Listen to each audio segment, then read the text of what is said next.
live. Testing, testing. 1, 2, 3. Testing, testing. 1, 2, 3. Shows me live on 1, 2, 3, 4. All right, I'm waiting for 2 more platforms. 3, 5, 6, 7, 8, 9, and 10. Looks like we are live. Hey, y'all. Hey, it's JJ Conway. I'm super excited to be here with you today. Today is our fireside chat where I answer your money questions with style and grace. And y'all, I'm feeling all kinds of fabulous today because I don't know if you've been following my journey. If you've been with me for a while, you know when I moved out to Texas, my hair broke off with the hard water, and then I started getting my hair done. And I tell you what, Morgan over at Brush and Blush, I can't even say the words. Hold on, I'm gonna pull up the website for you. Oh my goodness, I was trying to be smooth, y'all. I was trying to be smooth, and it just wasn't working. Oh dear. Let me pull up the website for you. Let me share the screen for you. I'm just so pleased as punch today. And I've got a special offer. During the summertime when it's not so freezing cold in my household, I do tend to do the t-shirt trivia. So I have a new shirt. If you can see the shirt, if you know what this shirt is about, then I want you to drop it in the comments with your Cash App, and some random folks are going to get a Cash App blessing if they drop in the chat what this shirt is about and their Cash App handle. So go ahead and take another look at my new shirt, y'all. I know it's a little bit snug. It is a XX, but I had pizza tonight. I wasn't supposed to have pizza tonight. That's not on my Dr. Amen eating plan, but I was tired and in a rush, and I succumbed to the pressure. Not the pressure. Hey there, Dennis. I'm so glad you're on today. Oh, I'm so excited for what we're going to talk about today. But I did post something earlier. I'm bringing up the thing with my hair. I did post something earlier when I went to go walking, because before I went to get my hair done today, I woke up and I brushed out my hair, and it felt so nice. And I was like, man, I don't want to go walking out there when it's all going to be rainy and misty. And it was cold. Y'all, it was so cold out there today. And I mean, cold for Texas. Okay. We're not talking about Northern Tier cold. But I was just like, I'm not trying to get my hair all ruined. And then I was like, girl, you're about to get your hair done today. Go get on that trail and go walk. So we talked about excuses this morning, and I was just shocked. Usually my morning walking videos, they'll get like 20, 30 views. This one's got almost 150 views. So clearly I struck a nerve with somebody. And my sister was like, man, I thought my hair was the only one that puffed out when I go walking. Yeah, it's a hot mess, y'all. It's a hot, hot mess. So that's why you always see me out there walking with a hat. But I do want to give a shout out. I said I would, because I just felt so fabulous, y'all. I just felt so fabulous today. And I said I was going to give a little shout out to Morgan and Ashley and all of those folks out at, why is it not coming up? All of those wonderful folks who keep us looking good out at Brush and Blush Salon and Spa, downtown Stephenville, Texas, y'all. And I do miss Stephanie doing my nails, but I am excited I think I finally found somebody else who could do my nails now that Stephanie has moved on. So I hope y'all saw that there. Yeah, you know what? That would actually be really cool if this was a JJ Knows the Way shirt. Nope, it isn't a JJ Knows the Way shirt, but you know what? I didn't even put that connection together. Drop your Cash App in. If somebody gets the right answer, I'm going to give it to them. But you're going to get a little something in your Cash App, because that was slick. I really appreciated that. Okay. So before I get to answering your money questions, I do want to do two things. One, I want to talk about what happened at the courthouse this week and what everybody can learn from it. And then also, I'm going to post this here in the comments so that you can ask your questions. If you want to ask questions, I forgot the free conference call. Y'all forgive me. And actually, I was going to try and do it on Clubhouse today, but I didn't get any volunteers to help me. Y'all, who remembers when I was trying to do this on Clubhouse? Does anybody remember that? And then I went back to free conference call because I was like, wait a second, this Clubhouse is not working. Y'all, all this time, I did not realize you had to have at least 2 people in the room to talk on Clubhouse. I didn't know. I thought it was just like this. Like I can broadcast on Facebook and I can record a whole class. Even if y'all don't show up, I can record the whole class. Like I got a huge audience. Now look, I walk in integrity, so I'm not gonna front like that. But I can pretend that I have a whole class and then I can sell that package. But on Clubhouse, they're like, if you don't have anybody listening, you're not really talking.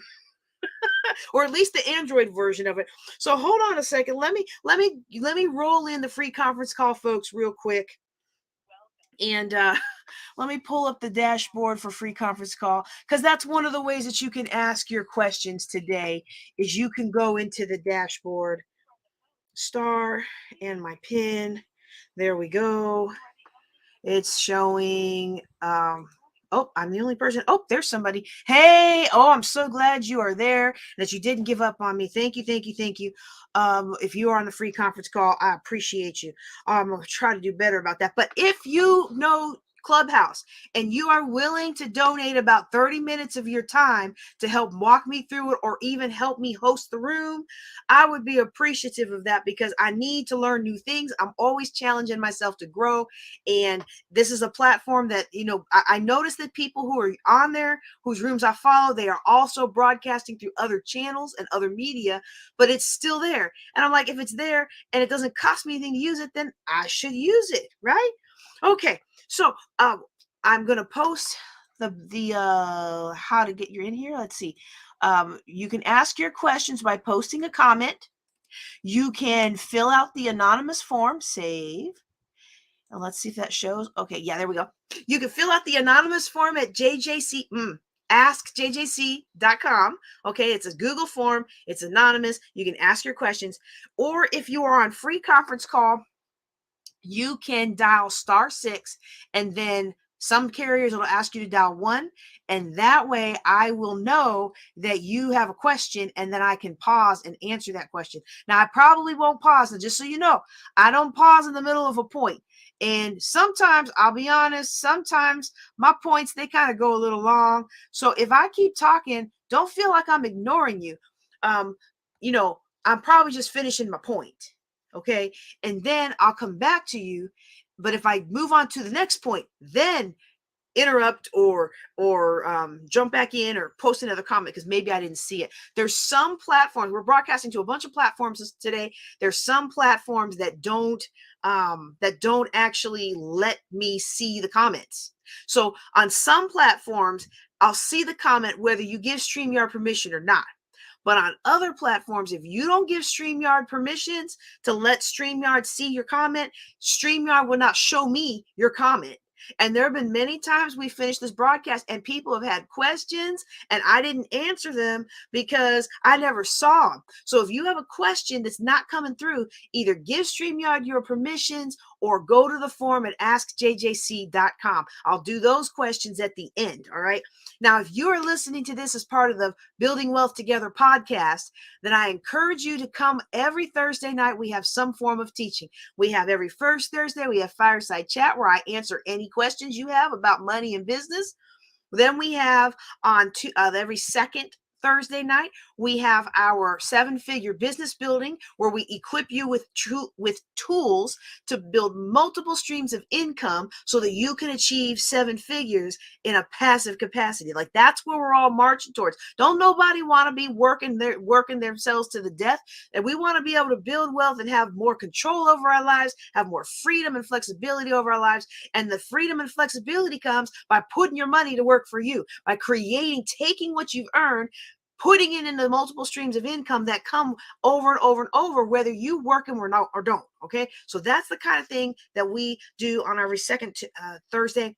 Every third Thursday is our real estate Thursday. And I'm super excited because we are starting to broadcast from our Granbury location at the workplace in Granbury. Yeah, I'm very excited about that. If you saw our broadcast last real estate class, we had a little bit of a light issue, but Patrick has fixed the light issue and I'm super excited to be back in there. They are also going to be installing a podcast bay. So if you are interested in co-sharing workspace and you need a place to go record your podcasts, your vlogs, or what have you, reach out to me about coming to the workplace, or you could just go there yourself if you're convenient to Granbury. Okay.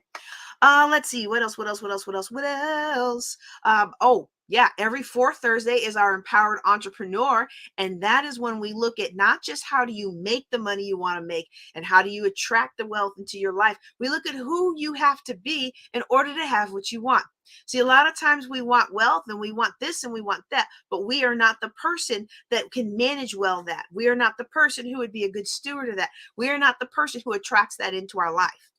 And I remember when I had a particular client one time, and she was just hard set against following what I'm teaching.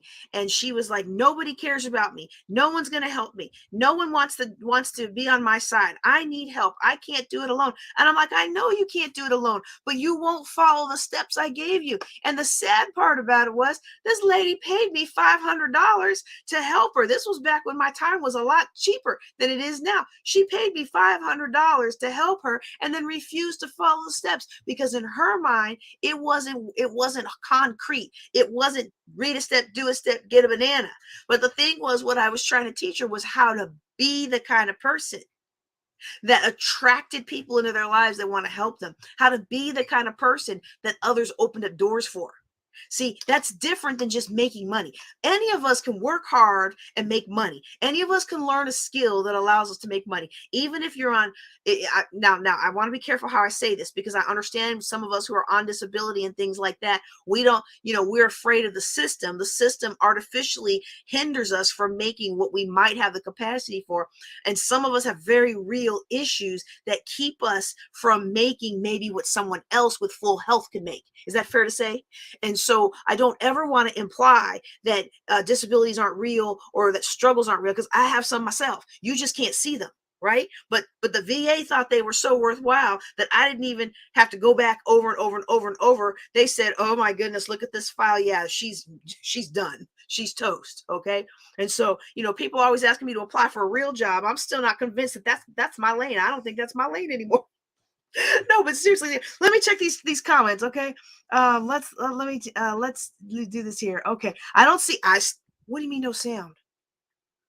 No sound. How does no sound? What?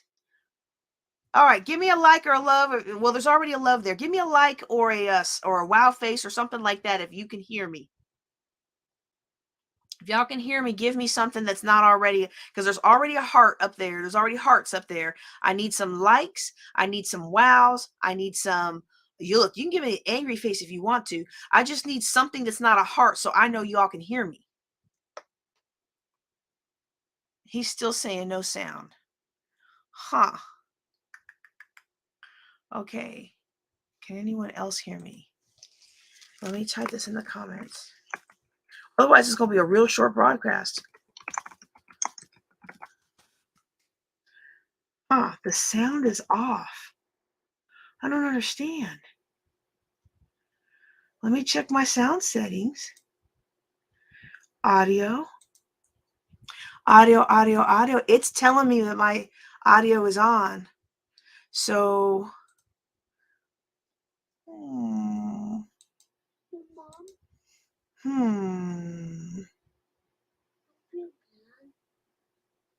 All right, let me try muting and unmuting. If nobody can hear me. Can you hear me now? Can you hear me now? Okay. So he can't hear any sound. Hey, look, if you can hear me, I want you to give me a thumbs up or a wow face or an angry face or something so that I know that somebody can hear me, because my system is telling me you all should be able to hear me. All right. Give me something. Give me something. Hit that thumbs up button. Hit that like. Hit that love. Hit that care button. Like, we really care about JJ not being able to tell us about this stuff. All right. Can anyone else hear me? He says he can't hear any sound. Man, I don't know what to do. You know what? I know what I'm going to do. I'm going to try to log in. Hopefully this won't cause feedback. Let's go on my channel. Let's go on my Facebook page, because I think I can do it from there. Let's see if you can hear me. Can you hear me? Can you hear me? Man, I don't know what to do. You know what? Okay. I know what I'm going to do. I'm going to try to log in. Dennis. Hopefully this won't cause feedback. Let's go on my channel. All right. So, okay, I'm going to type this for him because he says he can't hear me. And he always forwards me everywhere, so I want to make sure he understands.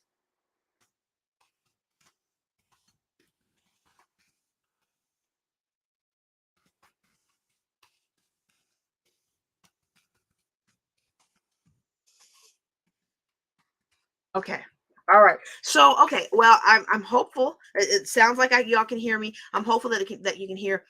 What I was saying was every fourth Thursday is about who we need to be in order to attract into our life what we want. Now, look, I'm not some woo woo metaphysics. We're gonna sway this way, and the money's gonna come. Okay. But there's very real scientific principles about attracting money, and there's very real definite things that you can do to improve your ability to attract wealth into your life. And not just, and I don't just mean like, oh, I'm going to sit here and meditate and the money's going to drop out of the sky. But when we meditate on the things that we want, the Bible says, call those things that be not as though they were. When we meditate on the things that we want, and when we yield to the Lord and ask him to come in, whoever your higher power is, my higher power has a son, his name is Jesus. And you can be here if you don't believe that, but that's who I draw my strength from. And who opens up, who causes me to have the right energy to open up the doors that need to be open. See, a lot of us, we're frustrated because we work so hard and we're not getting the results we want. It's because we are walking in negative energy. We're walking in lack of self-confidence. We're lacking in lack of self-image. We may feel confident that we can do our job and we can do this, and this, or we may feel confident as a parent, or we may feel confident in some lane in our life. But when it comes to entrepreneurship and managing money or building money or doing something of greater impact than us, many of us lack that confidence. We're worried that nobody's ever going to pay us. We're worried that we're going to fail and people are going to laugh at us. Guess what? They're going to laugh at you anyway, whether you fail or succeed. If you are the kind of person that's going to get laughed at, you're going to get laughed at anyway. And guess what? Just about everybody gets laughed at behind their back. So anyway, I'm glad you can hear us now. So anyway, that's every fourth Thursday. Every fifth Thursday is wild card. Sometimes because we don't have a scheduled lesson for that day, sometimes I'll run a recording and spend some extra time with Mr. Man. I'll admit it. But for the most part, we have some kind of lesson that you're going to get to hear every Thursday at 8:30 Central, 9:30 Eastern. And I hope that you will be on. If you're listening as part of the replay that we take these calls, I didn't say that right.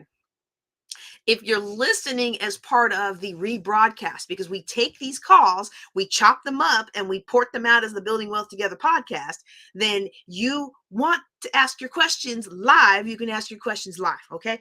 And so today, what we're going to talk about, I'm going to answer questions. In fact, I'm going to pull up the Ask JJC form real quick. AskJJC.com, and I'm going to pull up the form and make sure we've got some questions. If you have questions, make sure you drop them in the chat. All right. But before I talk about that, what I want to talk about, viewing sheets. There we go. What I want to talk about first is my trip to the courthouse. So what happened at the courthouse, if anybody is not familiar with foreclosures and tax sales, every jurisdiction does it different. But here in these Texas counties that are surrounding me, it's all on the first Tuesday of the month. Okay. And so what happens is from 10 on, the trustee for foreclosures, the substitute trustee, will show up and offer the house for sale to the highest bidder with a minimum bid from the bank. At the same time, well, usually one goes after the other. The sheriff's sales will also be held for taxes in our county. And so we're one of those rural counties where they do the county sales, and then you have the foreclosure you have the foreclosure lawyer come in and do that process, and then that foreclosure lawyer goes on to the next county, and they have kind of a rotation. So it was very interesting to go out there, and I'll admit I was not as prepared as I wanted to be. I mean, I only had the two little properties that I was expecting to see at the tax sale. I had forgotten. I just, sometimes you fall into old habits. Other jurisdictions I've lived in, everything's online. Here in Erath County and many of the surrounding counties, some of those things are just posted on the board, and you can sign up for different trustees. You can sign up for different people's email lists, but they're hit or miss whether or not you're going to get notified about the foreclosure. Now you can always go and look online and you can find it online, but y'all, somehow I forgot. So let's just say that JJ Conway was not prepared for the tax sale or the foreclosure sale that happened Tuesday. Then I get there, and unlike all the other days where it's been like one or two investors, maybe three or four, there was a crowd. And we get to bidding, and there's this one property. You can see that the minimum bid on it. Oh, let me go back up. So these properties, let's see if I can back that. Can y'all see that? Okay, there you go. Those were the minimum bids on these properties. Okay, these are the properties that were going to be sold for taxes. Okay, and this one here that was $8,000. This one here, 88 something. Okay, I'm sitting there and I'm like, by time because I was late. Failure number 2, I was late. So first of all, I wasn't prepared, and second of all, I was late. It didn't matter that I was late. But the thing is if the early bird gets the worm, cash is king.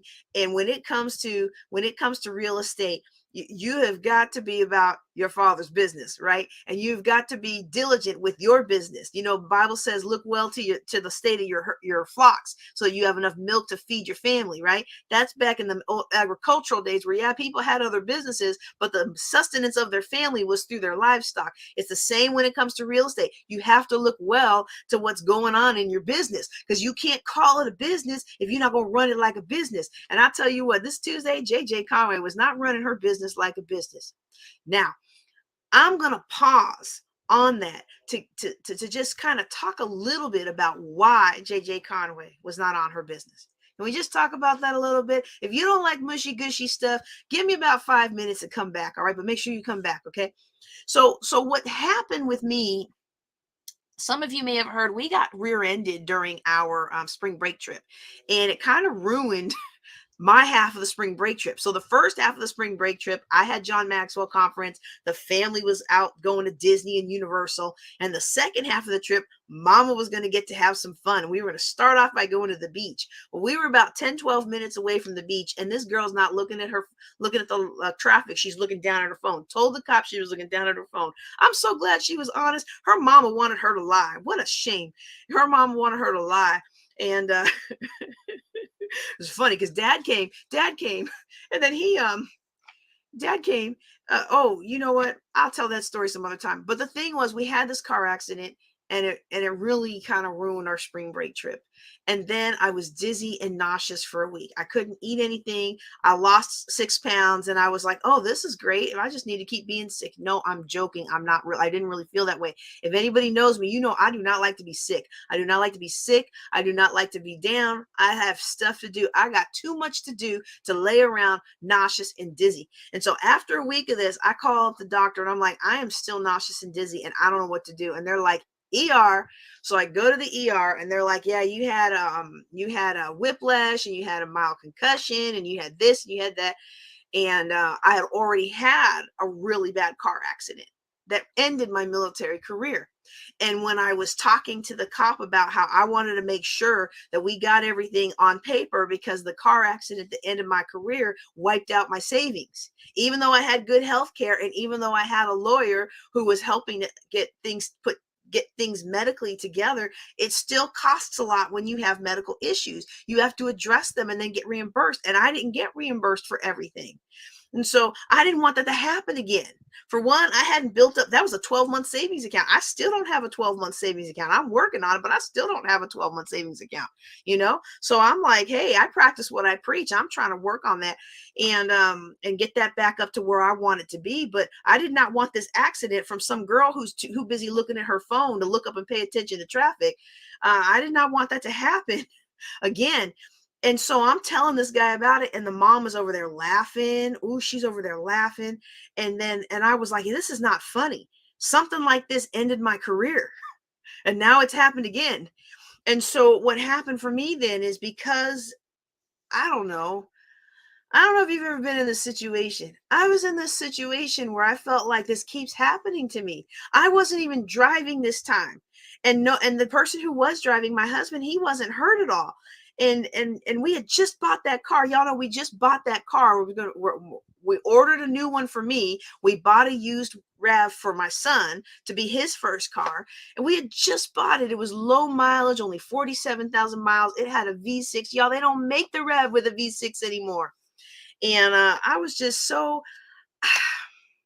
I don't want to give glory to the devil and say depressed. You know what I mean? But I wasn't me. I didn't have the energy to get up and do what I needed to do. And I didn't have wow, I feel myself getting emotional. Oh my goodness. I did not realize how emotional I was going to get talking about this, but I had just been so down and just so sad. Like, how often is this going to keep happening? And is this going to, who's going to insure me? Because after a while, even if it's not my fault, surely the insurance companies are going to get tired of insuring me. I mean, I'm in a situation where the doctors here locally won't even take me because I have too much stuff in my file because of all my military stuff. And so, I mean, I've got the VA healthcare, and that's a blessing, but and I've got good TRICARE healthcare, but TRICARE doesn't help you if a doctor won't be your PCM. A local doctor won't be your PCM. So I may have to go into Fort Worth to find a PCM. But yeah, I was just like, I was really down. Have you ever just been really down? Have you ever just had everything going so well for you, and then the rug gets pulled out from under you, and you know that you don't really have a reason to complain because it could have been so much worse, but you're just so tired of things happening over and over. And after a while, you begin to wonder, what did I do? That kind of is in the mindset of where I was borderline on. And I'm telling you, as day went after day went after day, my energy was getting lower, my frustration was getting higher. The insurance lady said they weren't going to cover certain bills that I incurred as a part of this, or lost income that I incurred as a part of this. It was just one thing after another. And then they were saying they might not fix the car. And I'm like, well, we just bought the car. I have the proof of sale. It was used, so it already depreciated. So all of that wrapped up together, I was just really demotivated. And if you've ever been demotivated and you don't have people you can call and say, hey, I'm really demotivated. I have people I could call and say I'm demotivated.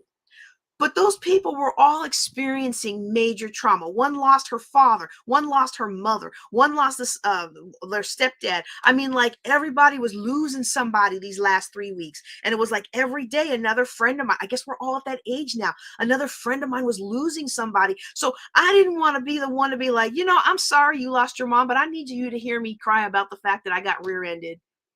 And I'm just tired of it keep happening to me, and why me, and why I'm a good person. I didn't want, that's not friendly. That's not being considerate of what somebody else is going through, because they just lost their mom, or they just lost their dad, or they just lost their sister, or they just lost their uncle, And so, I mean, it's just that time. And so Tuesday or Monday, I had really been crying out to the Lord. I was like, Lord, it's been 3 weeks now, and I'm still dizzy and nauseous, and I may have to go back to the doctor because the doctor said give it 3 weeks. But it's been almost 3 weeks now, and I need you to change something.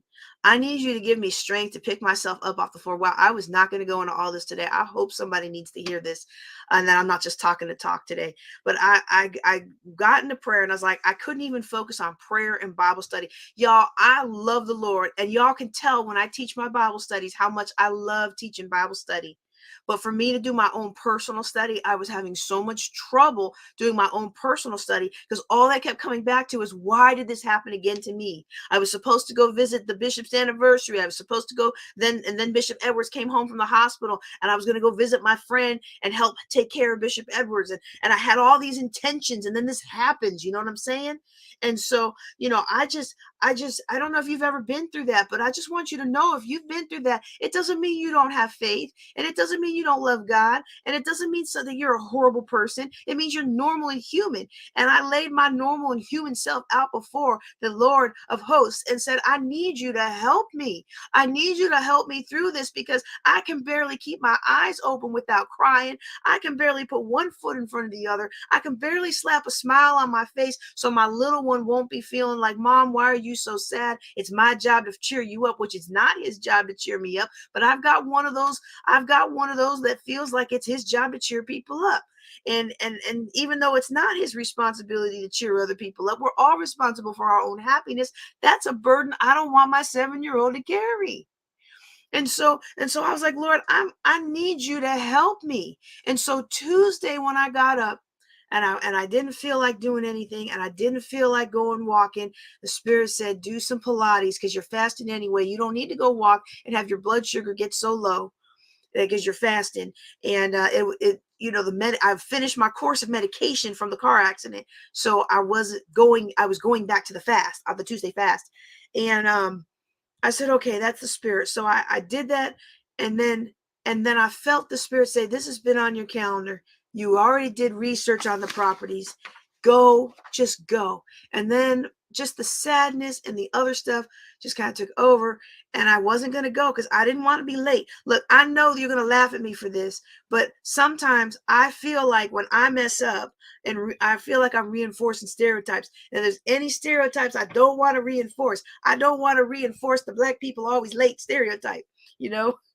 And so I didn't want to go, but I felt the spirit nudging me. You are going to feel better about yourself if you get out of this house and go do something you said you were going to do. Okay. And so because I did something that I said I was going to do, I ended up feeling better, even though I wasn't successful. All right. So let me get back to the story of the courthouse. One, I was not prepared like I should have been. Two, because I only had these two properties. I didn't have the other ones that were going up for foreclosure. Two, I was late, and I was like 10 minutes late. And so in the past, 10 minutes is all the sales took. Now, you don't know when somebody's going to show up who started their round of foreclosures at another courthouse and then came to Erath County. So there are people who literally plan on sitting there at the courthouse from 10 till 2 or 10 till 1 or however long for the trustee circuit to work their way around.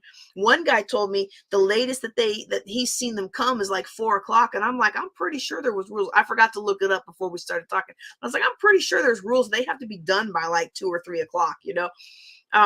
But when he comes to Erath, he plans to sit there at the courthouse all day.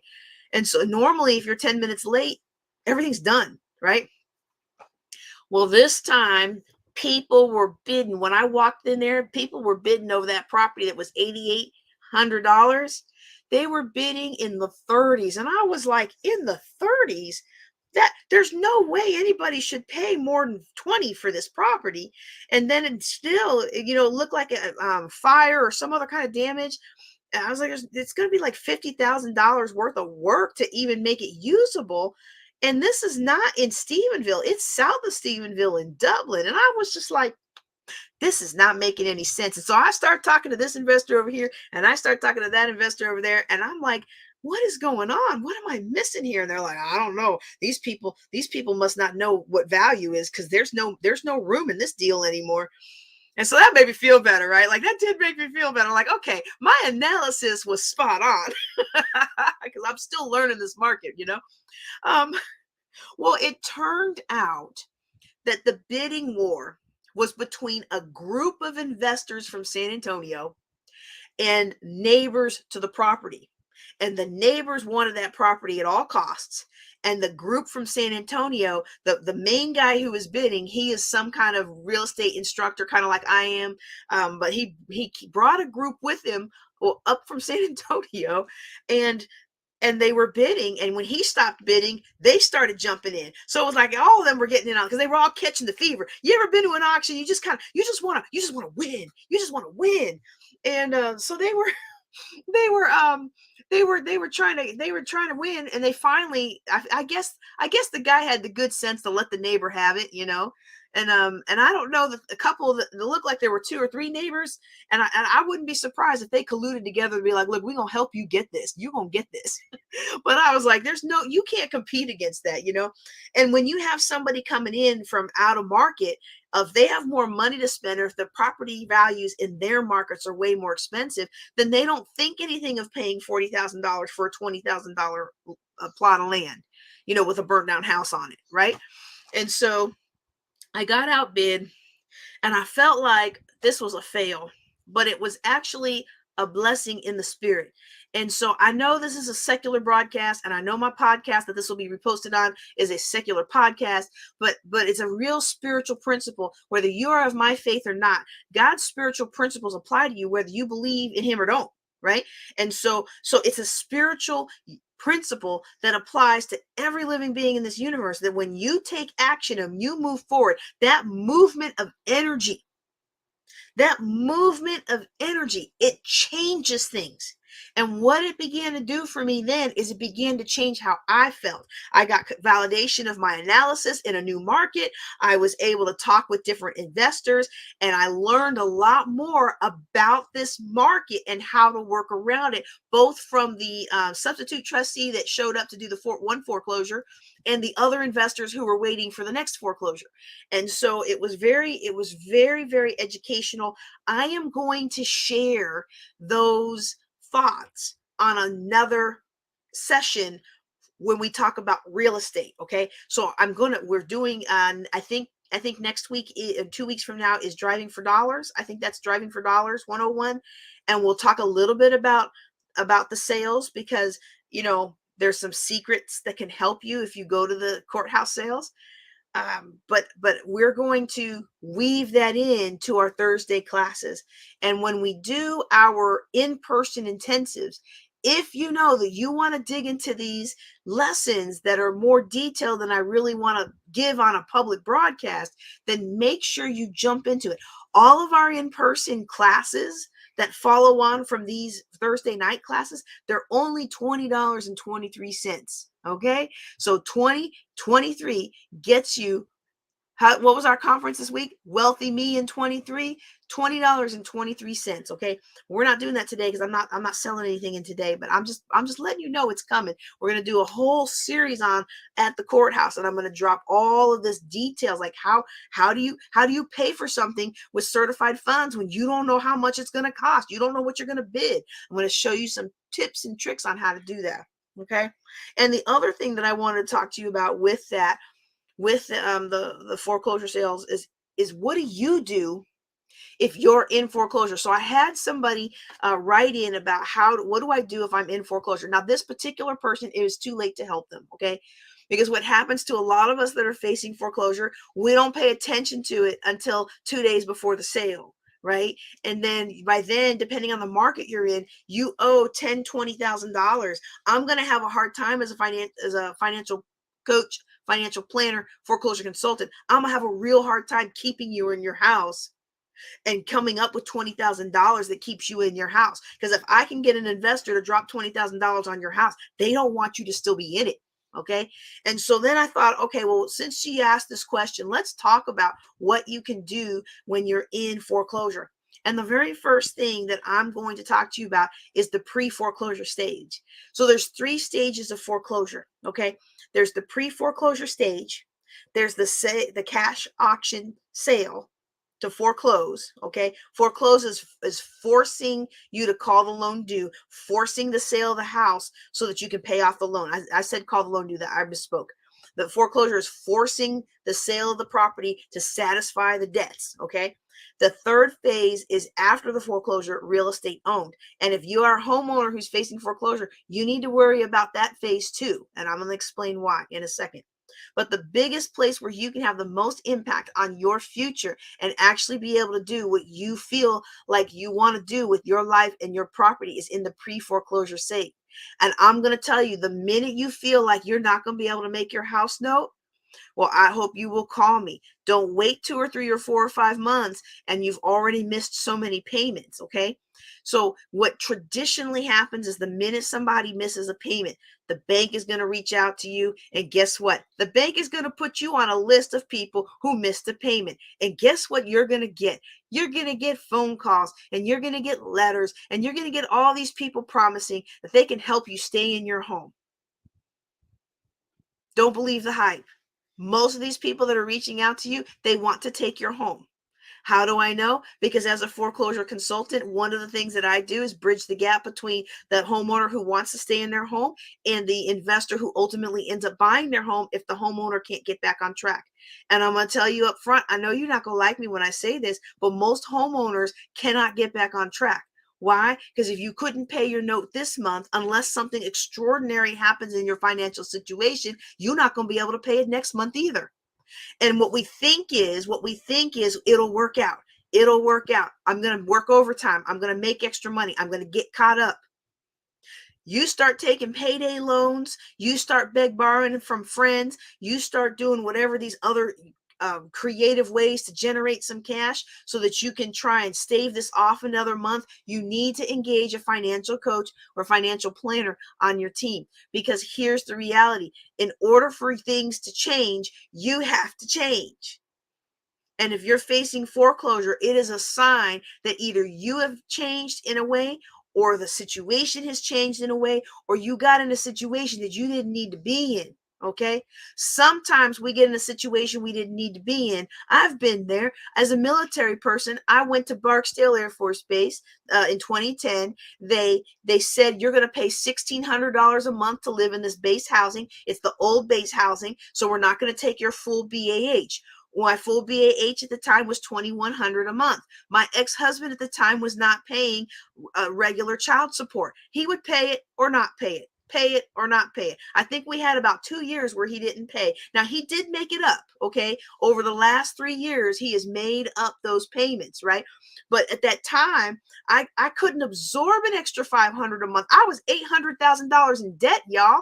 I could barely pay my bills, and I couldn't even hardly put food on my table. The only reason I could keep afloat with the minimum payments is because we had a lot of generous saints who would cook meals after Bible studies and things, and we had a lot of local restaurants that let you come, and not restaurants, a lot of local grocery stores that gave away free samples. Man, I don't know what I would have done if I was $800,000 in debt during the pandemic. Although I guess the rules would have caused them to not charge me for a while. But even things like that, the pandemic, so many people took forbearance plans and did not realize they were going to have to pay all that money back later. So instead of still socking away that mortgage money and using the forbearance as what it was intended for, was as a stopgap and a cushion to help get you through a tough time, they used that money to meet the needs in the moment. When you cannot meet the needs in the moment, it is time to change something.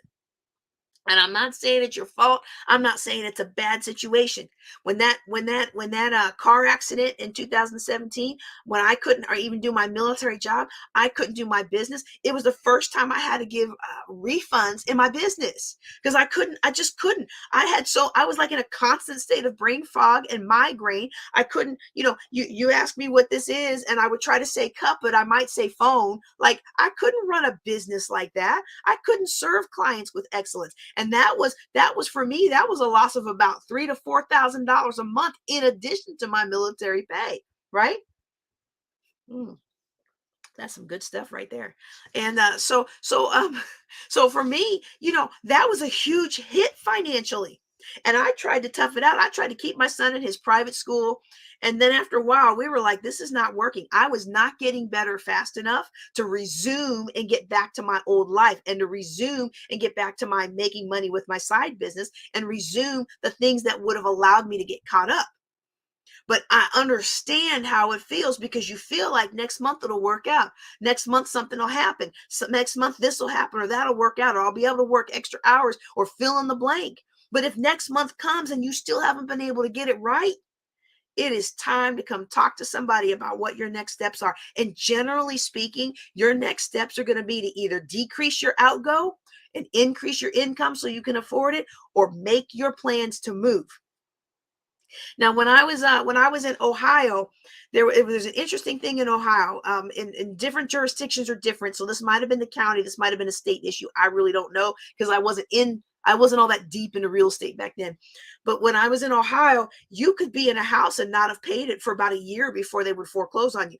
Texas, if that if that mortgage holder is on their business, you're going to be out of there in like 3 to 6 weeks. So don't play that game in Texas. Virginia is very similar to that. Don't play that game in Virginia. Maryland says they're going to be like that, but depending on where you're at, they can be much more tenant friendly. And so, but Texas, I was listening to the stories at that courthouse, boy. They have process. They will evict you, and not evict. They will foreclose in a hurry. They will get their property back, and they will kick you to the curb. So we don't want to play around with that. And say, don't mess with Texas. Don't mess with Texas. All right. But don't mess with any of it. Because I want you to think about something. A lot of people, when you're in a state like where we were in Ohio, where that property sat there for a year with, and people are like, well, you're only behind 6 months. It's not going to matter because the renter wasn't paying. and my ex-husband had quit his job, and I physically could not make enough money to cover all the notes that were due at the same time. If you ever wonder why I'm so against other people's money and why I'm so against daisy chaining equity and leveraging, it's because I've been the person with 3 properties empty at the same time and couldn't afford to pay those notes. And that is the worst feeling in the world, to make 6 figures and you cannot afford to pay your notes. So I get it. That's how a lot of people make their money in real estate, but you are not going to hear me teach you to go do that, because the way I do it now, it may be slow. It may be a slower burn, but I sleep well at night. Okay. And so, oh my goodness. So with that particular property, the renter wasn't paying, my ex had quit his job, and I just couldn't do it. And in the rack and stack of life, you have to take care of yourself. Okay. So if you are having a problem paying your bills, I'm going to give you my recommendations for how you prioritize those bills. So first of all, you make sure you can keep that roof over your head. So that means you're going to pay your mortgage, your lights, your water. You're going to get that covered before you do anything else. You're going to have your mortgage and your utilities, and you need to eat something. Okay. Now, I'm not talking about buffalo steaks and filet mignon, but you got to have some fuel and some sustenance in order to get to your work, to do a good job at work, to work with excellence, so that you can be compensated with excellence. Okay. And then you need transportation to and from work. And you might, depending on your career, you might need some clothes. Now, again, I'm not talking about Saks, or, I'm not talking about Nordstrom's. I'm not talking about Bloomingdale's. You might have to drop down to JCPenney's and Walmart for a little bit. Okay. And you may not have to have a new outfit every day. Okay. But we understand that if you dress raggedy, you're going to get raggedy work. So you cannot just show up to work with holes all in your clothes and well, actually, that's the style now. I tried to buy some jeans.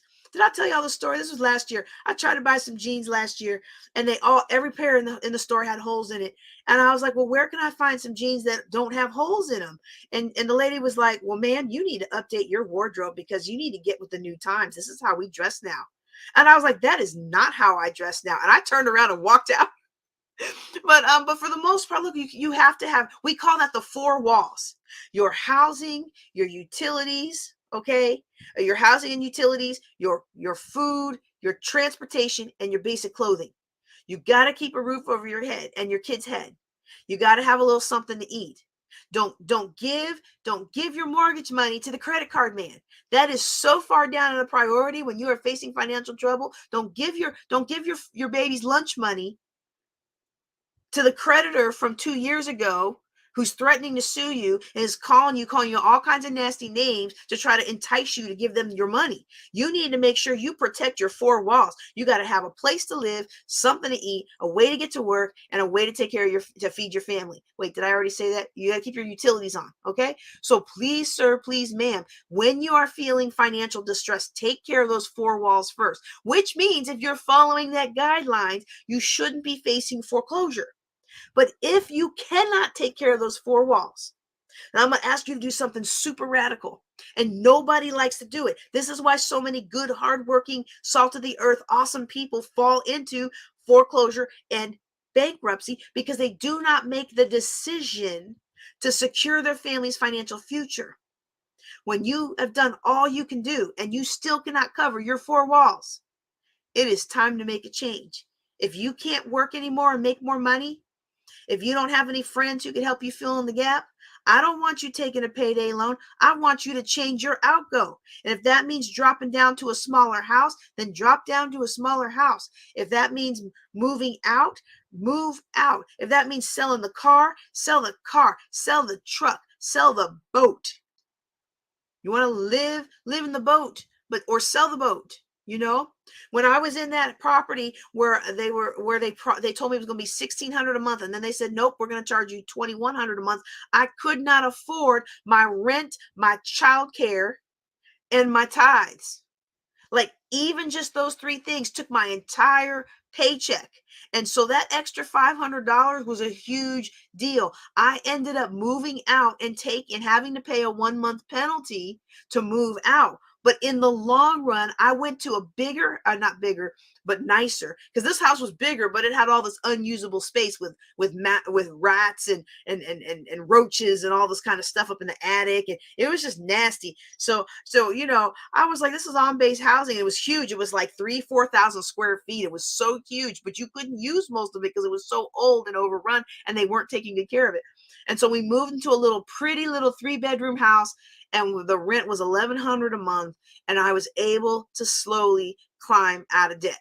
Okay, you got to do what you got to do. But if you can't take action and do what you're going to do, what does the Bible say? The wise see the trouble brewing and they take action, and the foolish go on and are punished. You got to take action, and you don't want to wait till you hit foreclosure. But let's say you thought you were going to work more and you got injured, and you thought you were going to feel better next month, so you didn't try to move because, why uproot your family if everything's going to be okay next month? And then all of a sudden your spouse wasn't able to work, and now y'all both short a second month.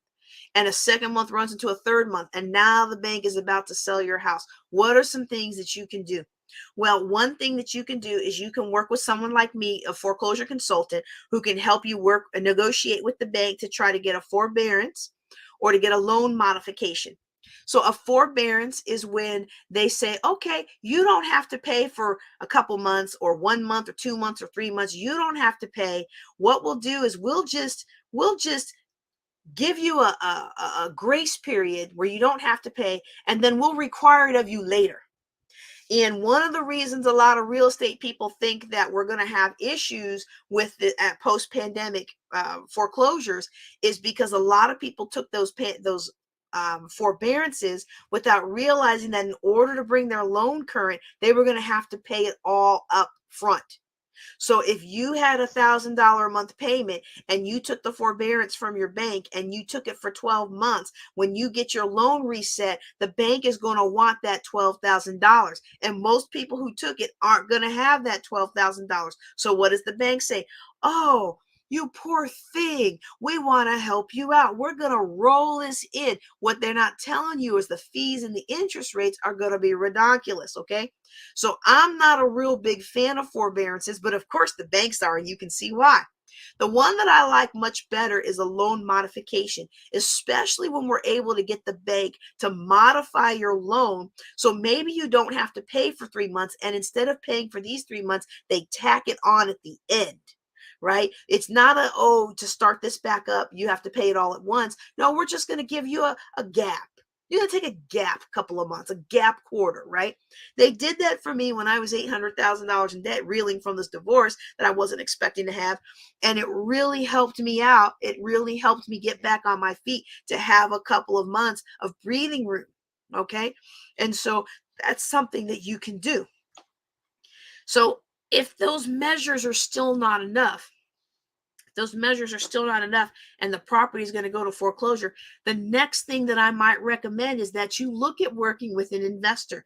Now, I'm going to be honest with you. Most investors are only going to work with you if they get the property. And most of them, if you don't work with somebody who's reputable, or you don't work with a foreclosure consultant who's reputable, who connect you with investors who's reputable, they're going to lie to your face. They're going to tell you that you can stay in your home, and they'll make sure they do everything they can to keep you in your home. And as soon as you sign that dotted line, and as soon as they bring your home loan current and they refinance it into their name, they kick you to the curb. Okay. And you say, well, why would you tell people that? Don't scare people like that. You need to be scared because that's how the business works. I love real estate. I've been investing in real estate since 1999. I think it is one of the greatest benefits of living in the United States of America. But a lot of investors, they will lie, steal, and cheat to get you out of your house and get it into their hands. And I've seen where people bought the taxes to their house. They bought the taxes and sent them threatening things like, I own your house now. I bought the tax. I own your house now. You need to pay me $500 a month in addition to what you're paying the mortgage. And it's like, whoa, that's not true. But people don't know.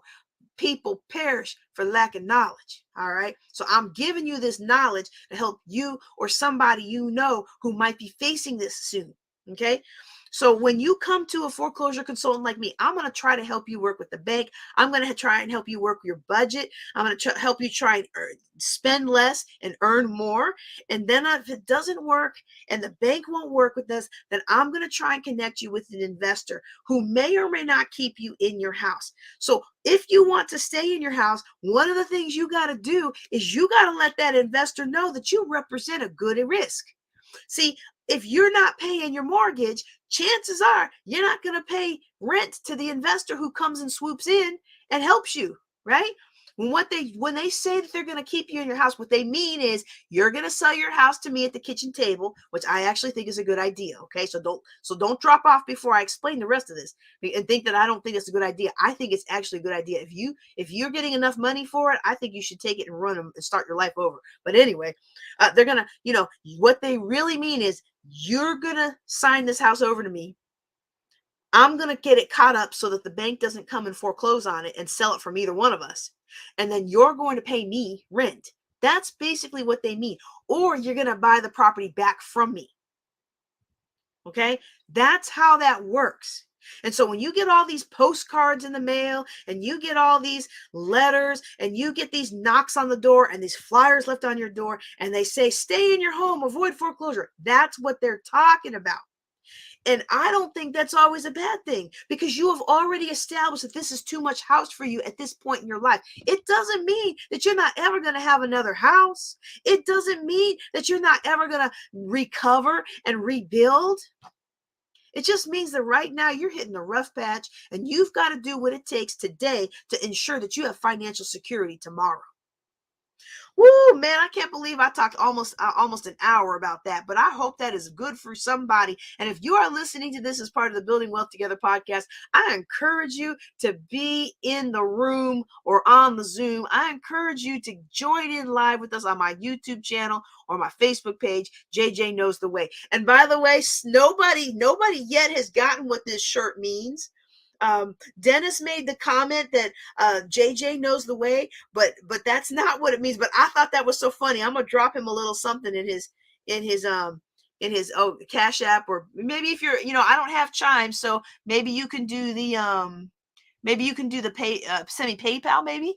All right, look, send me your address. I'll send you a check. My goodness. We're gonna get this man his money. But yeah, okay, I'm gonna give you a hint, okay, because I've got one more question that I want to cover with y'all today, and then unless you drop some questions in the chat or in the Ask JJC form, then we're done. But this is Star Wars. It's a Star Wars spinoff.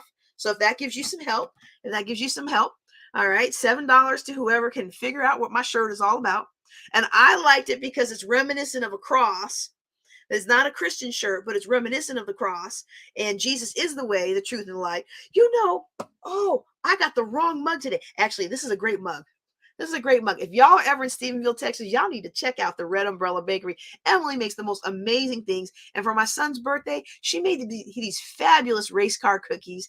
And she does all kinds of like the pops and the jarred treats and the little flour cakes. Like, I'm getting one for my birthday. I'm not even going to care about the calories and the impact on my brain. I'm going to make sure I don't need my brain that night. And I'm going to eat some of that cake. For those of you who don't know, I'm on a rather restrictive neurological brain health diet. And yeah, birthday cake by Emily is not on the plan, but she is fabulous. If you are in Stephenville, Texas, you've got to go check them out. And no, she's not paying me to say that. Okay, so what was the other thing I was going to talk to you? Wait, let me go back to my question list. Maybe that'll refresh my memory. I don't remember what it was. We might just wrap it up, y'all. Let me check free conference call. Okay, I don't see any hands raised on free conference call. If you're on free conference call today, I appreciate you for being there. If you've got a question for me, though, make sure you do *61 so that I can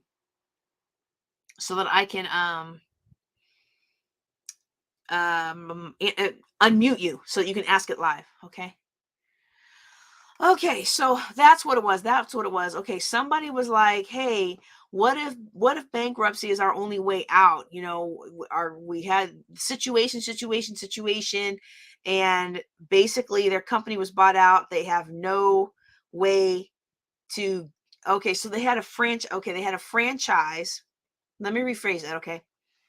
they had a franchise. The corporation was bought out. They made changes that really cut their income, and now they're in the negatives. And so they're like, we need to get out of the business, but they have $200,000 in debt, and it's business debt. And so husband's got a new job, wife is at home raising 4 kids and assisting 2 elderly parents with health issues.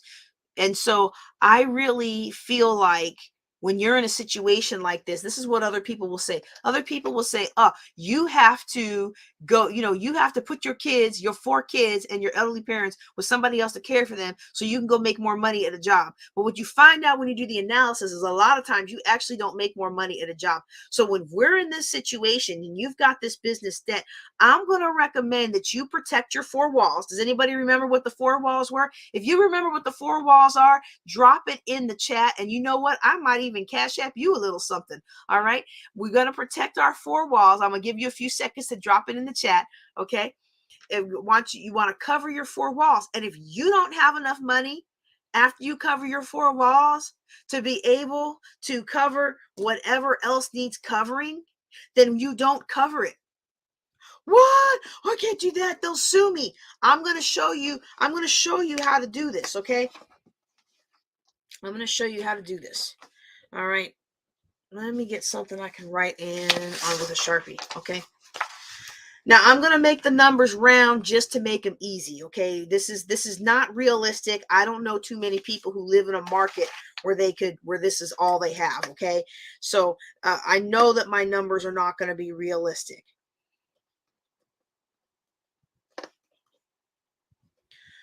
Okay. Let's say, I'll do it this way. Let's say you make $1,000 a month. And I'm still waiting for somebody to drop those 4 walls into my chat. Okay, let's say you make $1,000 a month, okay? And you live in a nice rural area. Your mortgage is $300 a month.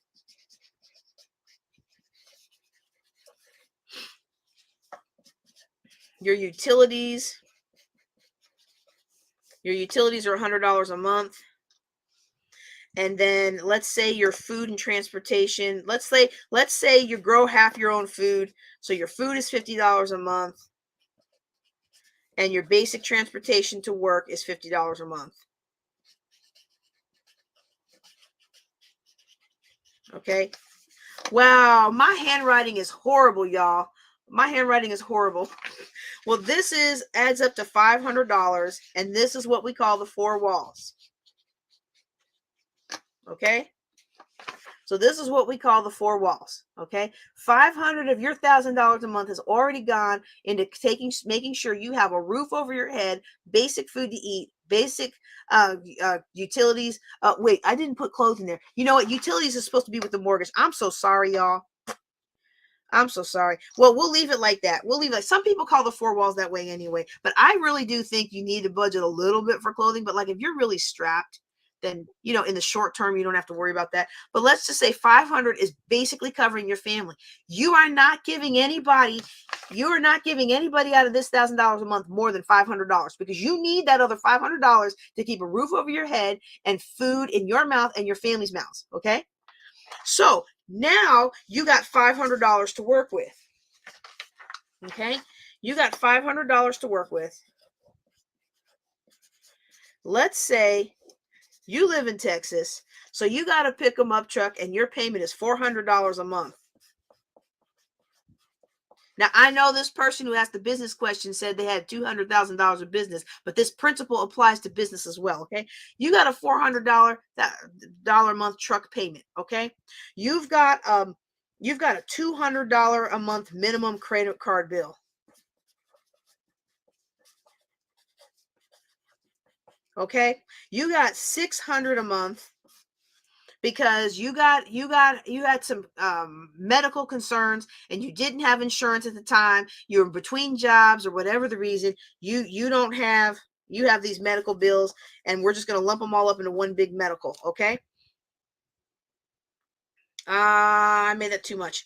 Let's make that 300. Yeah, we'll make that 300. And then that leaves 100.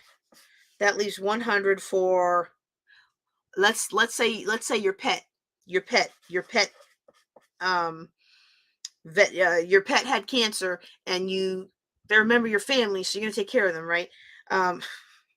I'm not laughing about your pet having cancer. I'm laughing because I had a girlfriend who had a sickly dog one time, and my other girlfriend wanted me to help her do Financial Peace University for our entire group.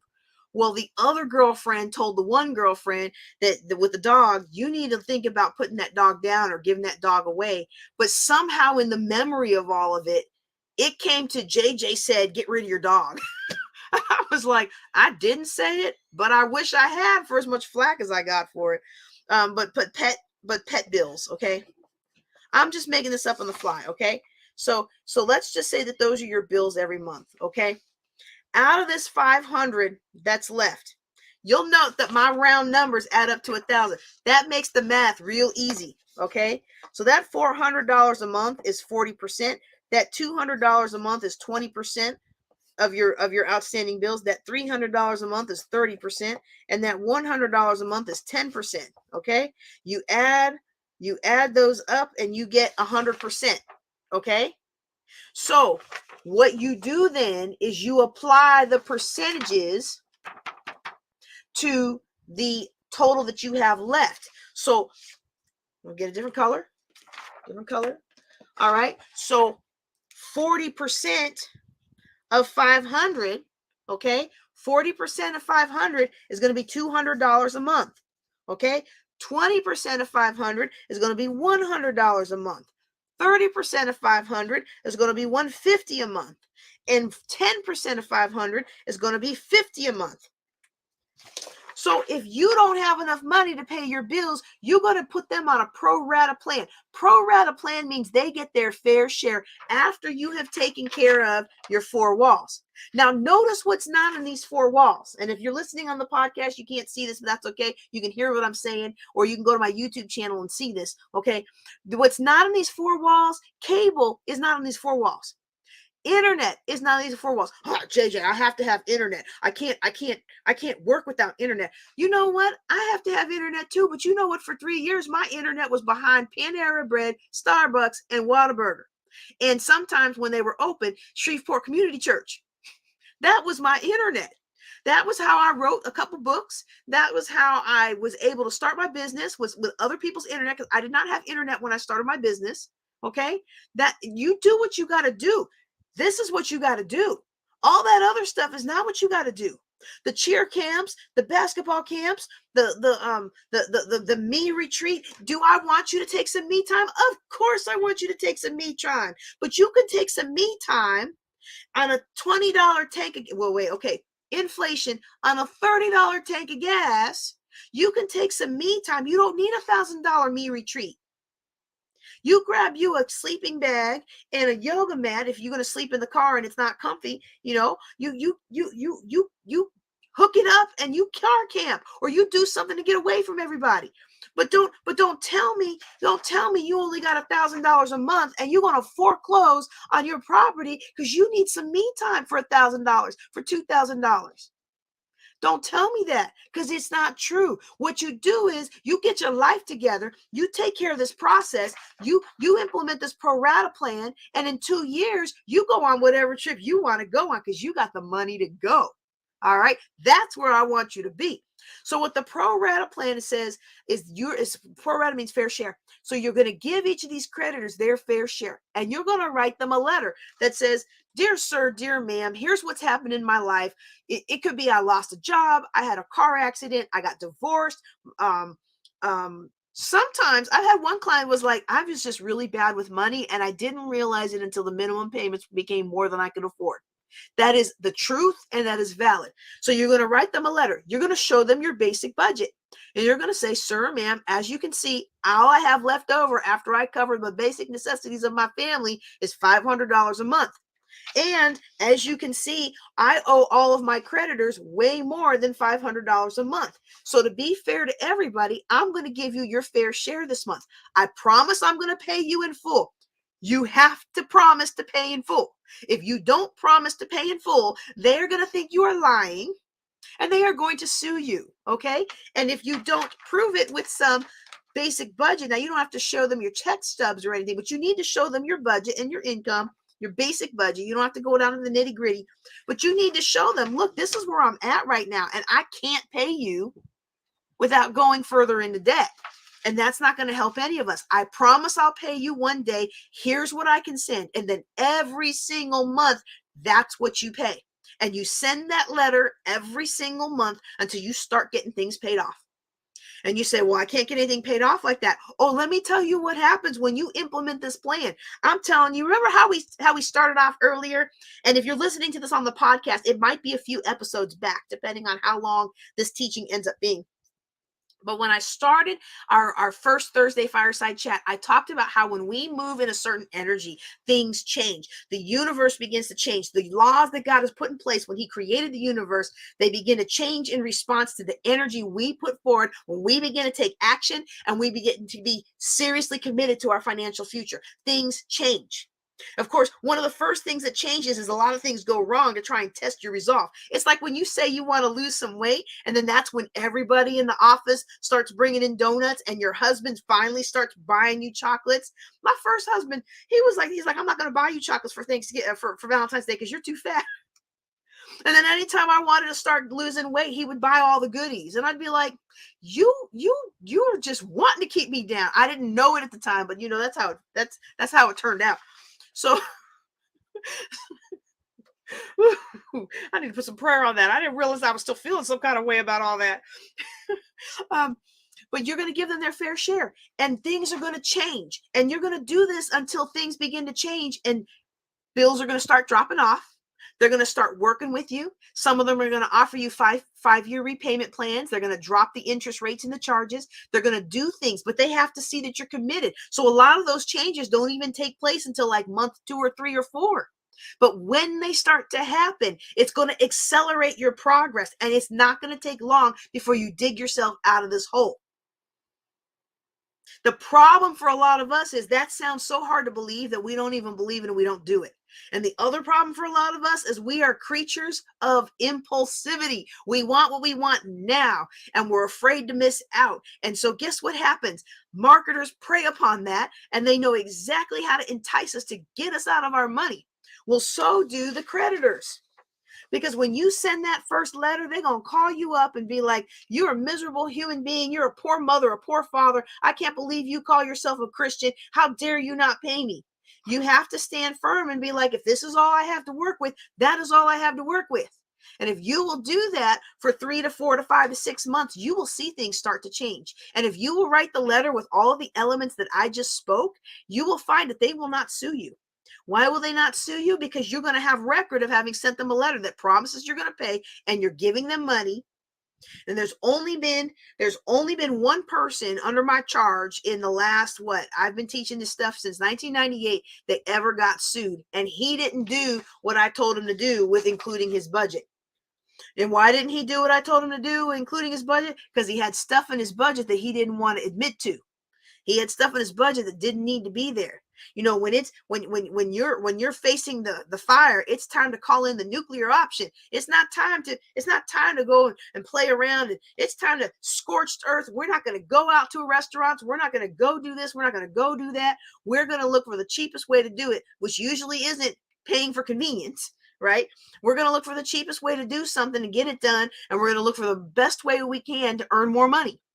Okay. And so that's what you can do when you're in that situation. So in the case of the franchise owner who has this $200,000 debt, I would approach that debt the exact same way. I would write the pro rata letter and say, here's what's happened. Our income has gone from this down to this. We really can't pay you in full right now, but here's the best we can do. And I would see if they won't work with you. You know, I had a coworker one time who was in a similar situation, and she wanted to file bankruptcy. And I said, well, if you file bankruptcy, you're going to lose your credit. And tell me what the bankruptcy lawyer is going to charge. They're going to charge us about $2,500. I said, okay. And how much do they say you're going to have to pay back out of this, about this high amount of money? Because I think they owed like $200 or $250. And she said, we're going to have to pay about $60,000 back. Or maybe it was $180, because whatever it was a third. The lawyer told them they were going to end up over time paying back a third. They're going to put them on a payment plan after they file bankruptcy, and they're going to have about a third of the money, so about $60,000. So they must have owed $180,000. And y'all, I told her, I said, look, if you can seed yourself with $2,500 in your emergency fund so that if you have any emergencies pop up, you don't have to go into more debt. You can implement this pro rata plan, and by time all is said and done, you won't pay more than $60,000, and you won't have a foreclosure on your record. And she wouldn't do it. They finally decided to file bankruptcy. They filed it under his name. I guess apparently they did things separately. And so they filed it under his name. And she went out and bought her some red bottoms. So there you go. When you don't follow the plan the way I outlined it, creditors look at you as somebody who's trying to skirt paying them so you can go buy some red bottoms, or so you can go buy a big TV for the big game, or so you can buy a new living room suite for the holidays to show off to your family. That's what they consider you when you don't do the pro rata plan the way that I've outlined it. So I want to encourage you, if you're facing those situations, to do that. And so in business, it's even scarier because there's very few consumer protections around business monies. And so you might feel like, oh my goodness, if I do this for my business, they're going to clean me out. Well, look, you can't squeeze blood from a turnip. Okay. So let me tell you how the process works. If they were to sue you, they sue you. Then they have to go to court to get a judgment to collect on. They sue you. They're awarded a judgment. Then they have to go to court to get permission to collect on it. They're going to try to collect on you. You're not going to pay, right? So then they're going to get permission to garnish your wages. And if you don't make enough, well, there's nothing they can get. But if you do this, they're like, ooh, we're getting something. We don't need to pay court fees, these fees, those fees. We can just keep getting a little something. And they keep saying in their letter they're going to pay us off. You would be surprised at how well this works. All right. I'm going to go ahead and scan and see if we have any other questions. Oh, there we go.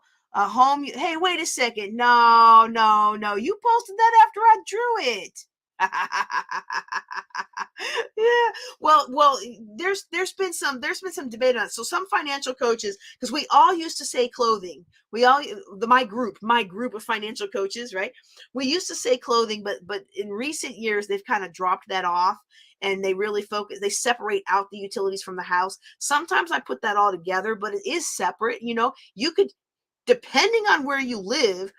Look, depending on where you live, Puerto Rico, depending on where you live, sometimes they just shut down your utilities for whatever reason. The government just shuts them down, and then you don't have any. You don't have water. You don't have lights. Depending on where you live, you can get by without water and lights. Depending on where you live, you can get by without heat. So we'll readdress that at some other time, but it really is particular to your situation. If I'm living in upstate New York, clothing is not an option because I'm going to need you to have a parka on and be warm in the minus 72 degree weather. All right. Case by case dependent. Ooh, I hope that wasn't too loud for you. Okay. I think that's all the questions. Let me check. If somebody's got a question, go ahead and drop it in the chat. Dennis, don't forget to PM me your address or your PayPal, or you said you didn't have Cash App. I didn't recognize the one you had listed. So you can just PM me what's the best way. And if nothing else, send me your mailing address. I'll cut you a check. But I don't see any questions, any newer questions in the Ask JJC. I may need to redesign that form. This is like the 4th month in a row that nobody's put a question in there. And that makes me feel like, did I mess something up? The last time we went for a long stretch without anybody putting a question in, it's because it's supposed to be an anonymous form, but it made you put in your email. It made you put in your name. I was like, who built this form? It was me. I must have been doing it tired or something. I don't know. But I think we're going to go ahead and wrap up for today. I want to appreciate y'all for being here today.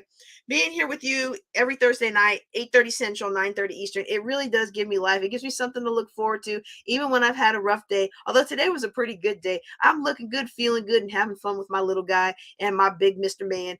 And I've just been enjoying the day. But I've also enjoyed my time with you. And I hope that you'll be back next week. We will be talking about our 7-figure business building, and I was going to try to be real smooth with it and tell you what the class was, but I forgot to pull it up. So I am going to the Building Wealth Together with JJ Conway group. And if you want to get not only the list of what the classes are, if you also want to get access to special content or preview content or test content, a lot of times when I build new things, I put them in that group to test them at steeply reduced prices just to make sure that it works, you know? And so if you are interested, should be a pinned post and it's not. All right, I need to fix that. But I have the post about our classes. There we are, 2023 course lineup.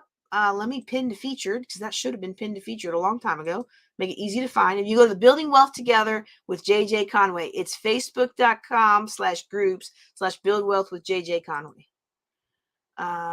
Is it Build Wealth with JJ Conway or is it just Build Wealth with JJ? I wonder why they don't show it in the thing anymore. They used to show it in the URL. Build Wealth with JJ. Okay, here we go.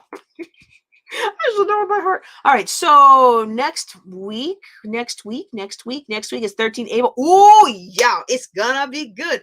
How to charge what you're worth without feeling bad about it. Now, if you have a business, if you have a service, if you have a product, if you're just trying to get ahead on your job and you feel like when you present an idea, nobody likes it, but then when somebody else says the same exact thing, everybody's like, oh, yeah.